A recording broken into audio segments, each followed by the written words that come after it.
Okay, hi. Welcome to webinar number 6, adding insights and meaning to the Passover Seder. So we spent a lot of time preparing physically for Passover. I know Purim's coming up this week, but right after that, we start dreading all that we have to do. This webinar is going to talk more about preparing ourselves spiritually in addition to physically. So that's interesting and important. Starting with our agenda, I always remind everybody to join our inspirational Facebook group, so I'm going to do that again. And if your groups do anything interesting that you'd like to share, you can share it there, you can share it here. It's always fun to hear what people are doing. Okay, so let's look at the themes. How can we spiritually prepare ourselves for Passover? That's one of the things we're going to investigate. What are some new symbols and rituals that can help us fully engage in the Passover Seder? So one of the things that I've talked about when I've done this is how Judaism is constantly adapting and changing. So when we want to hold on to our tradition, it's also good to put in new symbols because they make, especially the Seder, it's very acceptable to bring in new stuff, and that makes it grow with us and be meaningful to us as time goes on and different things are relevant to people. The traditional Seder symbols continue to offer meaning as we fulfill the commandment to imagine that we ourselves were redeemed from Egypt. So that's true. So we're looking at this like on two levels, on the traditional level and on the modern level. And I'm going to invite one more person in. Hi, Tanya. I'm going to unmute everybody. Okay. Hi. It's good to see your name on the screen. Yeah, someday maybe you'll get your camera to work. It'll be fun. Anyway, but it's good because you always have a lot to contribute. So I'm not being silly. No, we know. Anyway, so we were just talking about the themes, which you can see on the screen, and I'm going to go to the first text. If someone has background noise, if you want to just mute yourself until Sure. Thanks. Okay, so the first text is called Spring Cleaning Ritual on the Eve of the Full Moon Nisan. One of the things about this that's so interesting, it's very much written, we're all women here on this webinar, and it's from a woman's perspective. It's a poem by Rabbi Lynn Gottlieb, and she links preparing our homes with preparing our hearts for Passover. So here on the screen, you can say, if we're going to help ourselves, our families, and those around our tables to truly experience the power of Passover, we need to prepare our hearts and our minds while we prepare our homes. So she wrote this poem that links those two things. And while I read, see if it resonates with your experience in preparing for Passover. And notice the themes of fire, air, and water. And think about the people you share the holiday with and whether you see them in this poem. It's a fairly long poem, but I think it's worth it because it has a lot in it. Removing the chametz in the month of Nisan, with the death of winter and the coming of spring, our ancient mothers cleaned their houses. They gathered brooms, mops, brushes, rags, stone and lime. They washed down the walls, swept floors, beat rugs, scoured pots, changed over all the dishes in the house. They opened windows to the sun, hung linens for the airing out of blankets and covers, using fire, air, and water in the cleaning. In the month of Nisan, before the parting seas called them out of their old life, our ancient mothers went down to the river, and they went down to the river to prepare their garments for the spring. Hands pounded the rock, voices drummed out song.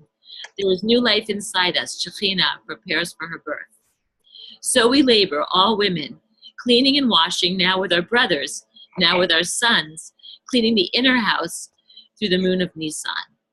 On the eve of the full moon, we search our houses by the light of a candle for the trace of winter, for the last crumbs grown stale inside us, for the last darkness in our hearts.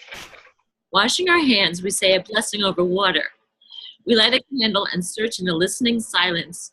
Search the high places and the low places inside you.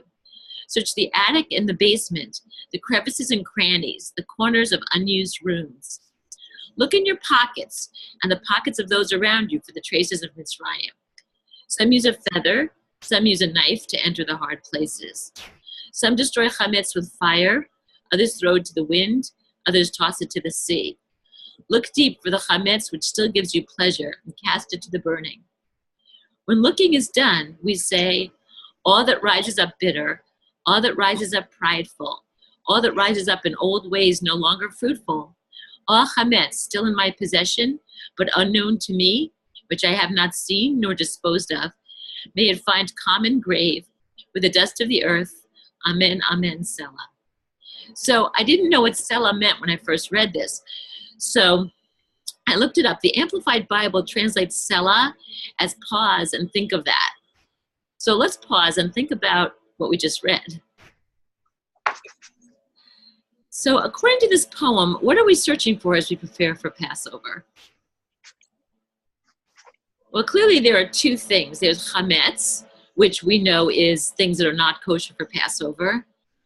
And there's the other chametz, that's basically what holds us back inside ourselves. So in addition to preparing our houses, the idea is to prepare our minds. Spring is coming and we want to start out fresh and new and really with the season rejuvenate ourselves. And the question is also, where are we searching? So she very poetically talks about the attic and the basement and, you know, how we're searching our houses. But of course, she also means we're searching inside ourselves. And it's interesting. I love to look up dreams when I have an interesting dream. I always go to like online, the Mood Dictionary. And if you dream about a house, you're actually dreaming about yourself, interestingly enough. Like if you dream that your house has an extra room in it, that's supposed to show that you have like hidden things inside yourself, like additional things. So it's just interesting to me that she also took this image of a house where you live and also connected it to yourself. So we're looking for things that hold us back. And the Hebrew word for Egypt is Mitzrayim, but that also translates as a tight spot. So what do you think she means when she asks us to look in our pockets for traces of Mitzrayim? I see it as looking for things that hold us back, that put us in a tight spot, emotional things, maybe things we're afraid to do, or things that, you know, just that we trap ourselves with. I think that's what she means. So before I talk about ways to bring it to life, does anyone have a comment that they want to share? Okay, so there are a couple of ways to bring. Well, can you hear me? Yes. I'm in a business because I was out and then I got sidetracked, and so I just had to come and find the computer. But are we talking about the hummus in the pocket? We are. Yeah. So I had a thought that sometime we can carry things around with us. I like that. And yeah, and you're carrying it, but it shouldn't be there. And that's what I come to think of when I think of hummus in the pocket. And that's my thought. I'm going to mute out because it's a little noisy. You know, this is good. This is good. I can hear you, so you can go on and off. It's good, and that's a good insight. You know, in part of the poem, she says, "Toss it to the air or burn it," and she brings in the water and the fire and the wind. And I think that's an interesting thing to also think about. If it's in your pocket, are you throwing it in the water? Are you burning it? Are you just casting it out?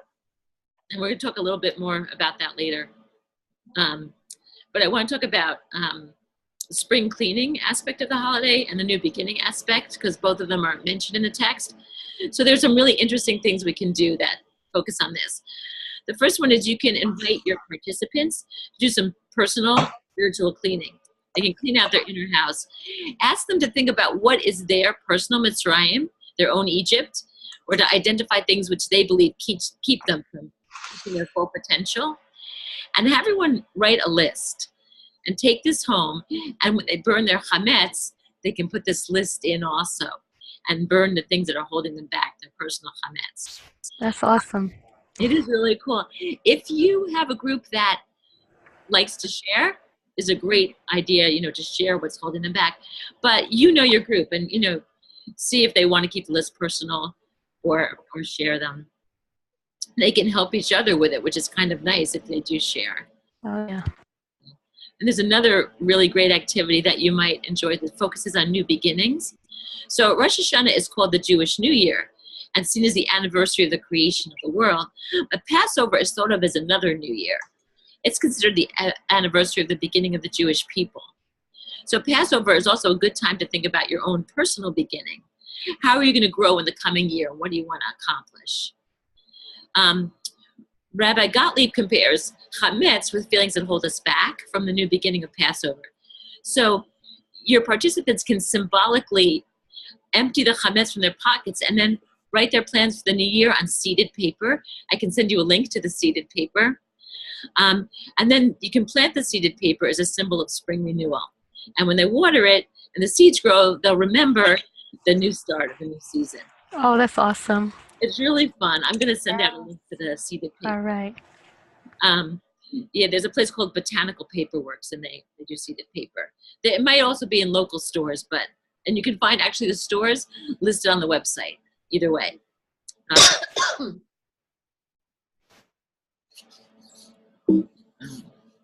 Go. So the next thing is give one, get one. This is kind of where the chametz, burning your things, came from. The botanical paper is my own, but the give one, get one is from a woman named Haviva Ner Tamid.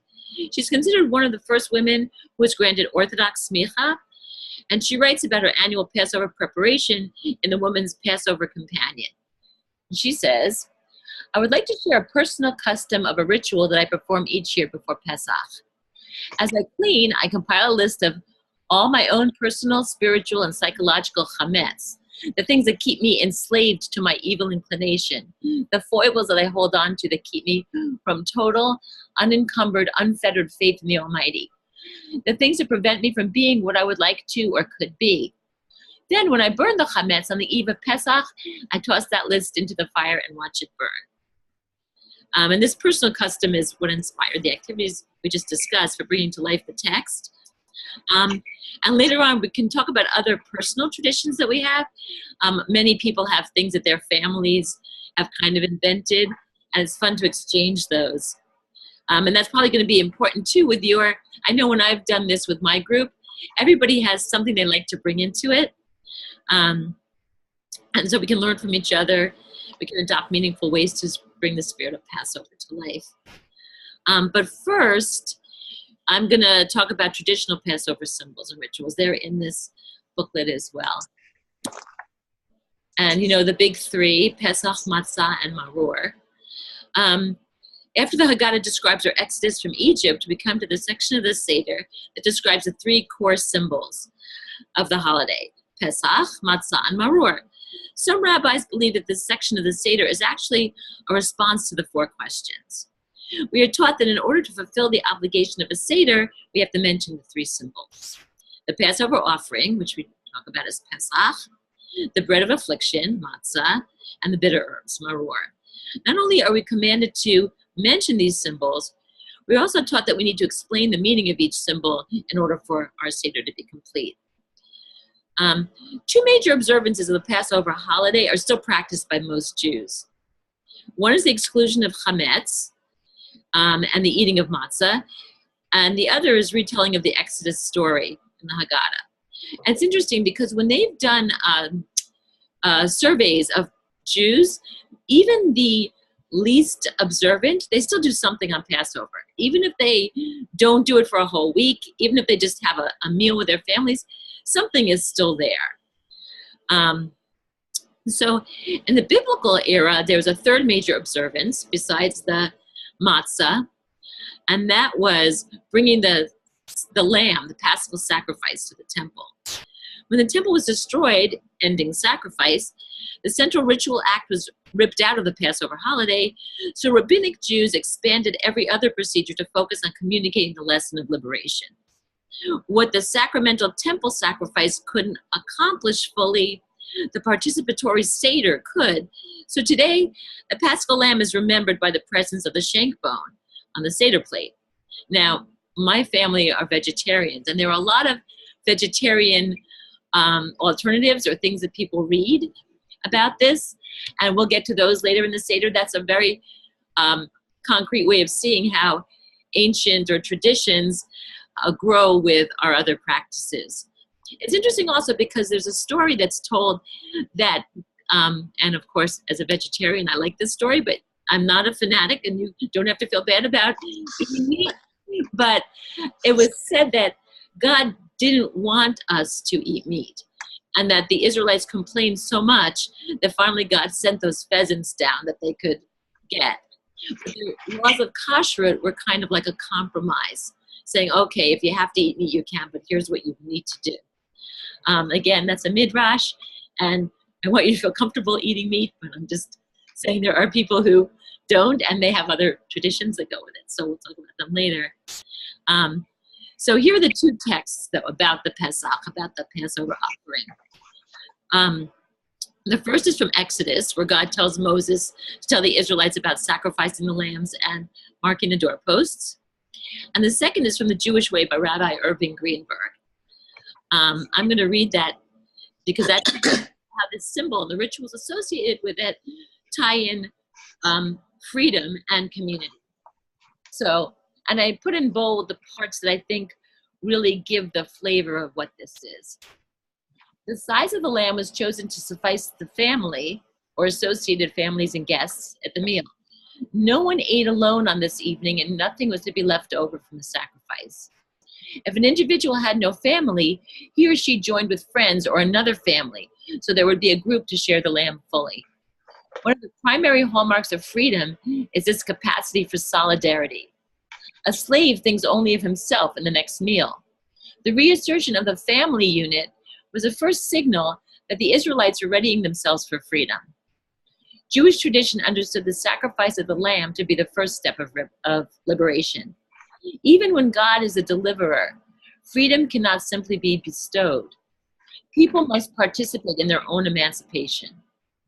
According to the biblical accounts, on the 10th of the month of Nisan, the Hebrew slaves acted for the first time on their own initiative, well, Moses' instructions rather than Pharaoh's, and sacrificed a lamb so they could sprinkle its blood on the doorposts and be spared the final plague. Because a lamb was worshipped in Egypt, sacrificing one to Israel's God constituted an act of self-assertion and repudiation of the master. So it wasn't just a sacrifice, it was an act of rebellion. And that was very important because you, as it says, you can't become free without participating in your emancipation. Any comments or questions? I just think that's a true statement. I think that's a true statement. Excuse me. I think most people think that when God is in the picture that they don't have to do anything, that God is going to do everything. But it takes, I guess, I don't know how it's been said in the past, but in Judaism, we recognize that we work with God and God works with us. But in a lot of faiths, that's not the case. A lot of faiths believe that God acts and basically you just sit on your hands and everything else is supposed to unfold for you. And so I like that. I never noticed that in the scripture before, but that's a nice takeaway from me. Thank you. Yeah, thanks. It's interesting that you said that too, because that's a discussion I have often when I'm doing something interfaith, that Judaism is a covenant religion.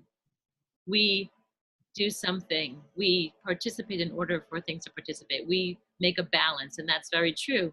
And I think to be fully emancipated, you definitely have to participate in it. So that's great. Well, thanks. Okay, so we will go to the next text, which is about matzah. So the source book text relating to matzah is also from the Jewish Way by Rabbi Irving Greenberg. And this is so interesting. He explains that matzah is both the bread of freedom and the bread of slavery. Matzah was the food the Israelites took with them on the Exodus. They baked the dough, which they took out of Egypt, into unleavened cakes, but it was not leavened since they were driven out of Egypt so quickly, as we know, and they could not delay. According to this passage in Exodus, matzah is a hard bread the Jews initially ate in the desert because they plunged into liberty without delaying. However, matzah carries a more complex message than freedom now. It's made only of flour and water, with no shortening, yeast, or enriching ingredients, so it's the hard bread of affliction, and the meager food given to the Hebrews in Egypt by their masters. But like the bitter herbs eaten at the Seder, it represents the degradation and the suffering of the Israelites. However, let's read this and see how it's also the bread of freedom. There's a deep meaning in the double-edged symbolism of matzah. It would have been easy to set up a stark dichotomy. Matzah is the bread of the Exodus way, the bread of freedom. Chametz is the bread eaten in the house of bondage in Egypt. Or vice versa. Matzah is a hard ration slave food, and chametz is a rich soft food to which free people treat themselves. That either or would be too simplistic, because freedom is in the psyche, not in the bread. The halacha underscores the identity of chametz and matzah with the legal requirement that matzah can be made only out of grains that can become chametz. That is, those grains that ferment if mixed with water and allowed to stand. So how the human prepares the dough is what decides whether it becomes chametz or matzah. How you view the matzah is what decides whether it's the bread of liberty or of servitude. So it's a really essential point that to be fully realized, an exodus has to include an inner voyage, not just a march on the road out of Egypt. The difference between slavery and freedom is not that slaves endure hard conditions while free people enjoy ease. The bread is equally hard in both states, but the psychology of the Israelites is what was different and shifted. So when the hard crust was given to them by their tyrannical masters, and they ate matzah in passivity, then it was a bread of slavery. But when the Jewish people willingly went from green fertile deltas into the desert because they were determined to be free, when they refused to delay freedom and opted to eat unleavened bread rather than waiting for it to rise, that was their decision. And the hard bread became the bread of freedom. Out of fear and lack of responsibility, the slave accommodates to ill treatment. But out of dignity and determination to be free, the individual will shoulder any burden. I love that because I could never understand how it could be both. And it's so true. So I like that text a lot. And then the third of the traditional Passover symbols is, of course, Morar. And again, it's from the Jewish Way by Rabbi Urban Greenberg. The Morar serves as a reprise of the earlier enslavement theme. The tradition wants us to summon up once more in the state of freedom the bitter, wrenching taste of slavery, where there's always a real danger that those who have gone forth into freedom will turn their backs on those still in slavery. In other words, as Jewish people, we always have to remember that there are people who aren't free, and it's our responsibility to try and help those people. We, as you know, we don't endure any country doing genocide or slavery. That's just against our thoughts. So the Morar and Matzah remind participants that though this family may be at ease, it dare not forget that many others, Jews and non-Jews alike, still live in need. Any questions or comments there? Okay, then this is a good segue to the next section. The question, if you could add one more symbol to the Seder, what would it be? Okay, so this is a good thing to ask your participants. And the next section is all about modern Passover symbols and rituals. And as I was talking about, we will start with the vegetarian shank bone. There are actually a lot of different versions of this because a lot of people have brought this into their families. And just think about which one's going to add meaning to your experience and the experience of those that are at your Seder. How these rituals can help to put you in a place where you experience the Seder as your own liberation from Egypt. So there are a few different options that vegetarians use on the Seder plate to replace the shank bone. One is beef. Although tradition calls for use of a shank bone to honor the sacrificial lamb, a red beet is scripturally permitted on the Seder plate. In fact, it's common for even omnivores to use this substitution instead. This is from the Guide to the Vegan Passover Seder.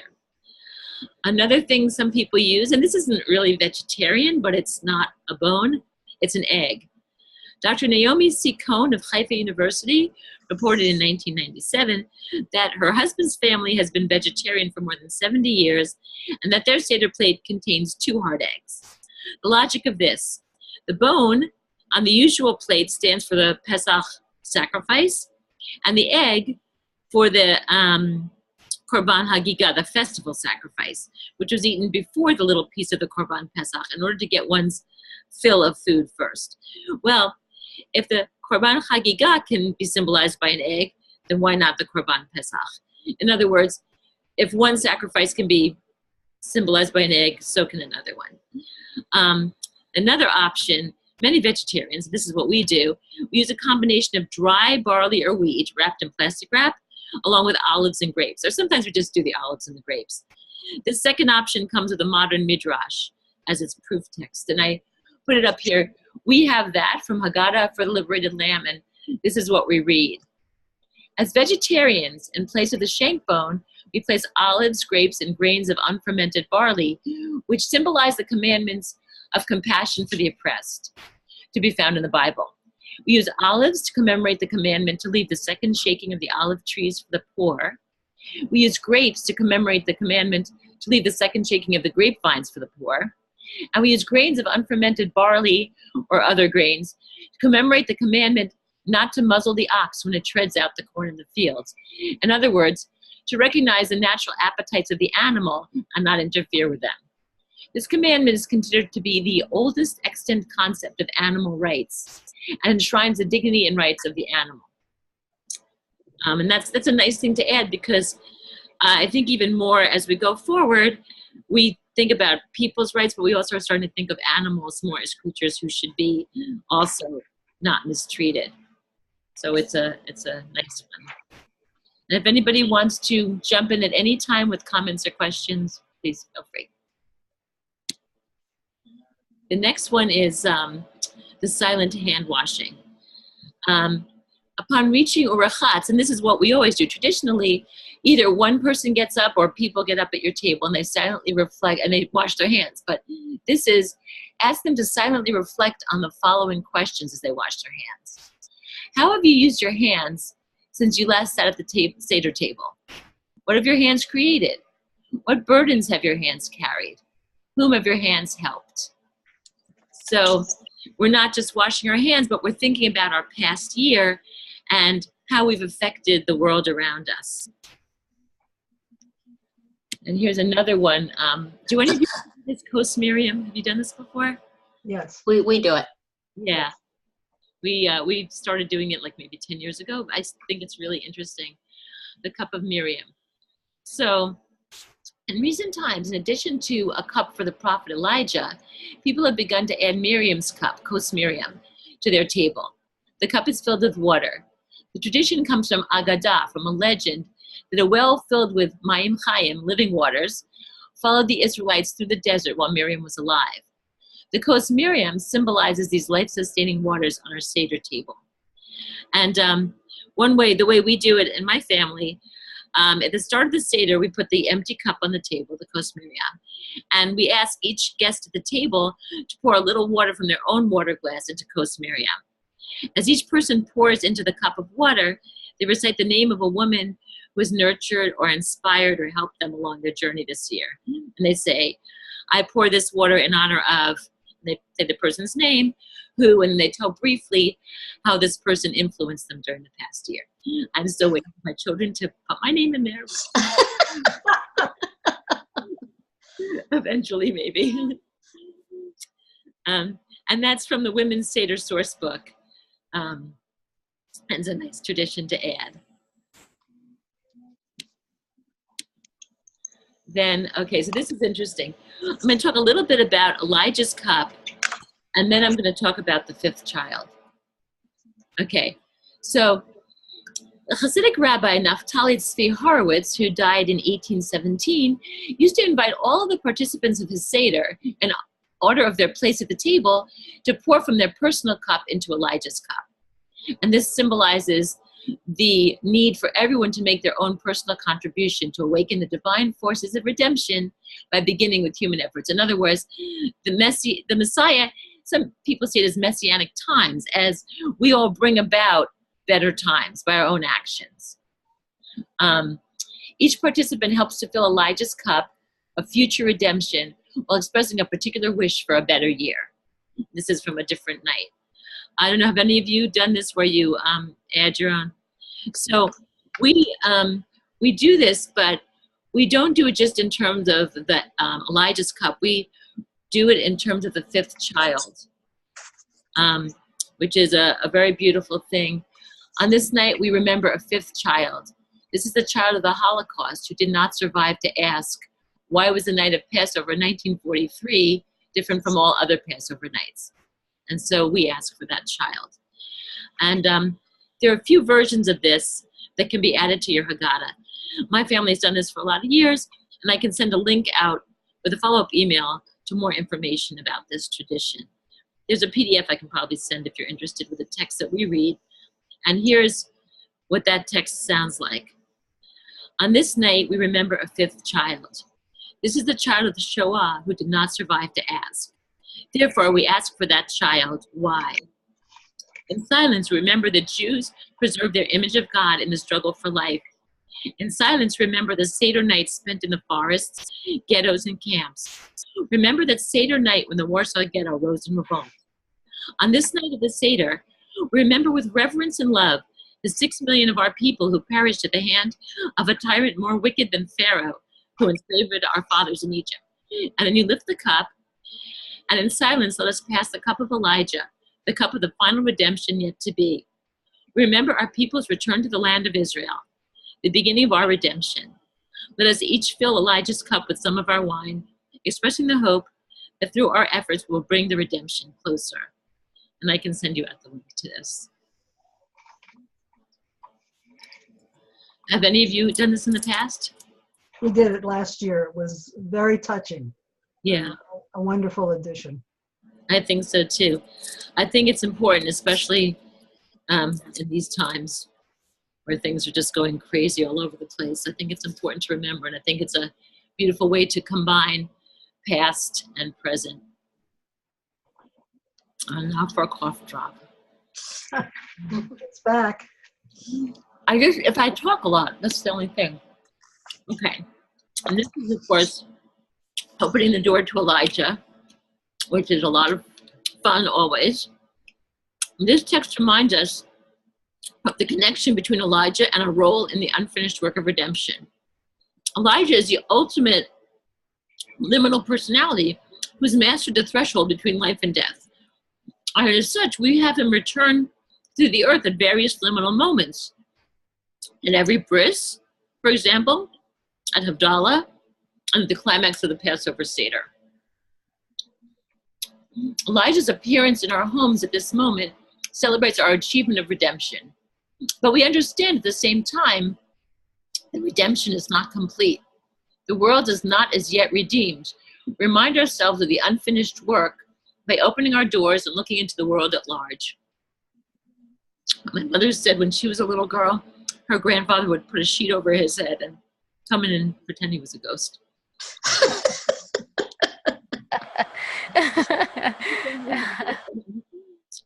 So it's always, fun for the children to see if the wine's going down in the cup. But at the same time, it's serious, and we're remembering that it's our job to continue our work towards redemption. So we've got some modern Passover rituals that can add new meaning.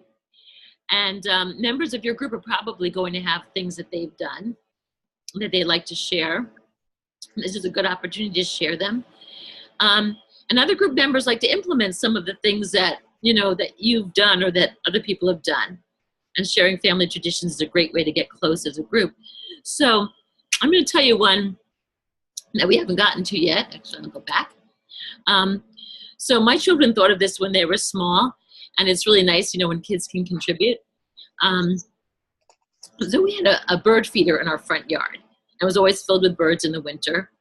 And with this tradition I'm going to tell you about, we found a way to celebrate the spring aspect of Passover by adapting the idea of burning chametz. We did bidikat chametz, which I discovered a lot of people don't do anymore, but it's such a fun tradition where you search your house with a candle for the little hidden.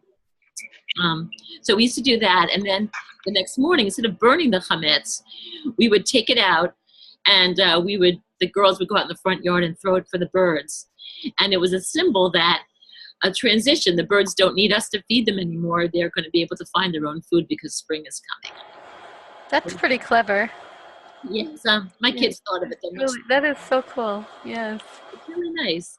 It's going to be fun to see if they carry it on with their kids. I have one grandchild so far. He's just about getting old enough to understand what's going on around him.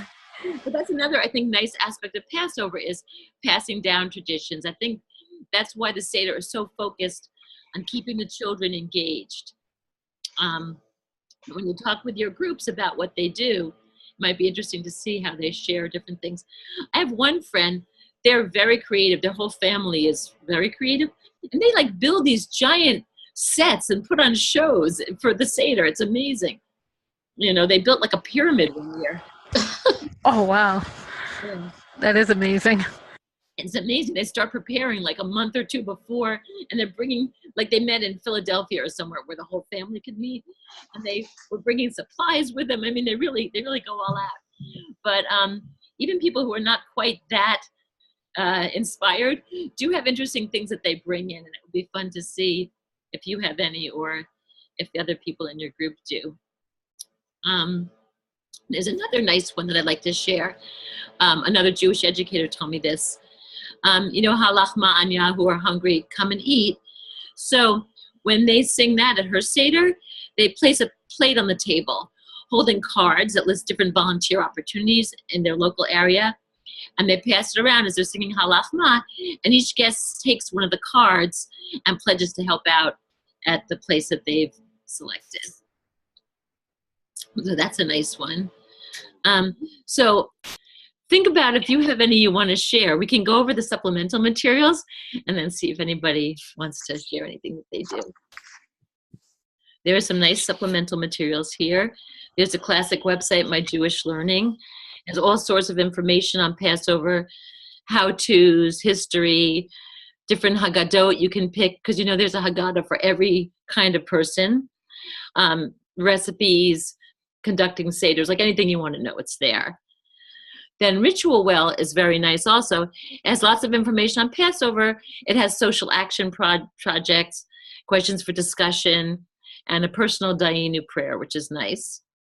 And some really interesting sources I'm going to tell you about that add another layer of social justice to Passover, which is a very easy connection. There's something called the Social Justice Guide, and it kind of makes it more contemporary. It has ideas like updating your Seder plate with an orange or a potato or fair trade chocolate or cocoa beans, reciting a new 10 plagues. I had a teen group that did that last year. Very interesting. Just thinking about things that are modern day slavery. And another one, New Wanderers, God, Millennials, and Jewish Engagement. This is just really interesting. This Rabbi Jesse Gross argues that contemporary American Judaism has to make the opposite transition from a place-based synagogue model of the post-war era to a new model of a mobile mishkan for the 21st century, because people don't stay still as much. So it's an interesting, just an interesting Eli talk that you might want to check out. Okay, now I'm ready for anyone who has a tradition they'd like to share. There's got to be one. It's not a new tradition, but I know that many of us participate in model Seders. And this seems to be, other than Hanukkah and Christmas, the one holiday where our brethren, Christian brethren, seem very interested in this particular holiday. So we've always had model Seders, and we've always had huge, huge turnouts from the Christian community. And some of their insights are quite interesting. This year, our congregational choir is doing an interfaith service, which a lot of people do, I think, at Thanksgiving. This particular year, we are doing Mendelssohn's Elijah, if you're familiar with the music. Quite challenging for someone like myself who doesn't read music and learns auditory learning. But we find the discussion after choir practice yesterday was amazing with our Christian neighbors who wanted to know more about our holidays. And it really breeds an opportunity for interfaith contributions. And I find that really, really encouraging that we get such a tremendous turnout. That's a really nice thing. It reminded me that when we lived in a house, our next door neighbors were Catholic. They sent their kids to Catholic school. We always went to them on Christmas Eve, and they always came to us on Passover, because we were the only people they knew who were not busy on Christmas Eve, and my husband could be Santa Claus. And it wasn't until the kids were like teenagers that they realized it was him. And they always came to us on Passover. And the kids, first of all, because they came every year, they knew as much about it as any Jewish kid.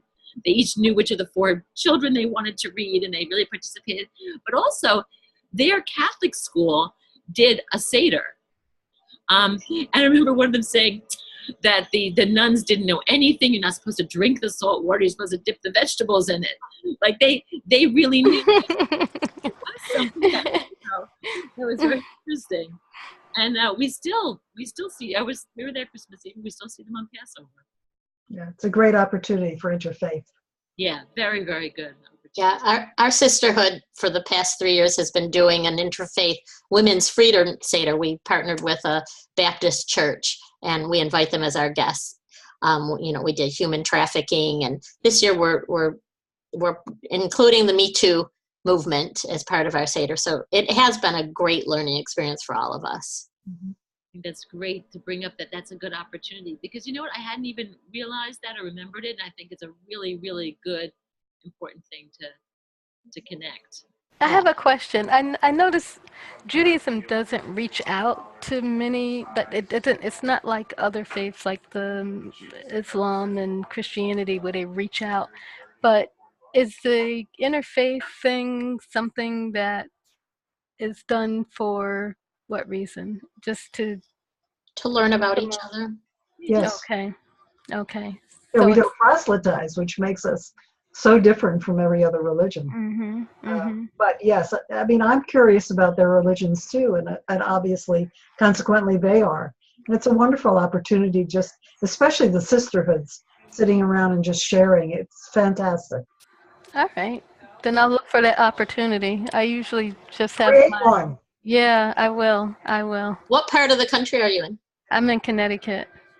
Oh, Okay. Be able to find someone. come down south. Oh, I imagine that's buckle tough. of the Bible Belt. Oh, yeah, I do know. Oh, yeah, you have your work cut out there. We do. We work hard. Yes. All right. Donna, where are you located? I'm in Greenville, South Carolina, Ah, Oh, okay. but formerly from Washington, D.C. and New Jersey. So I have a little experience in both worlds. You have a couple of Jersey girls on the screen, huh? I live in Livingston. yeah. I'm a Jersey girl as well. At least, yeah. How about you, Lynn? Where are you located? Michigan. Ah, so that's a whole different thing. Definitely different, but I'm a member of Temple Israel, which is the largest Reformed congregation in the United States. So our community is far-reaching.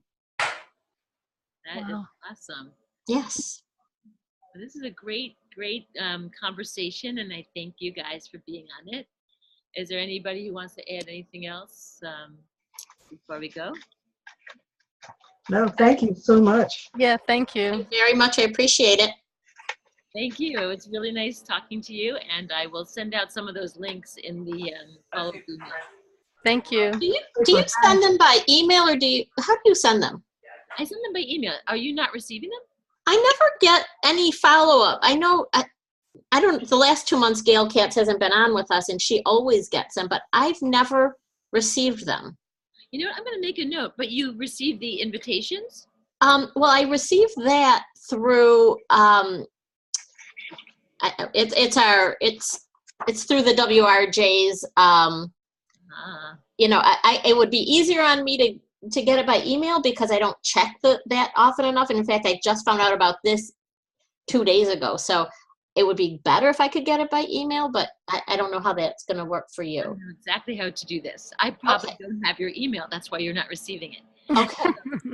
But you are part of a WRJ Chai Mitzvah group.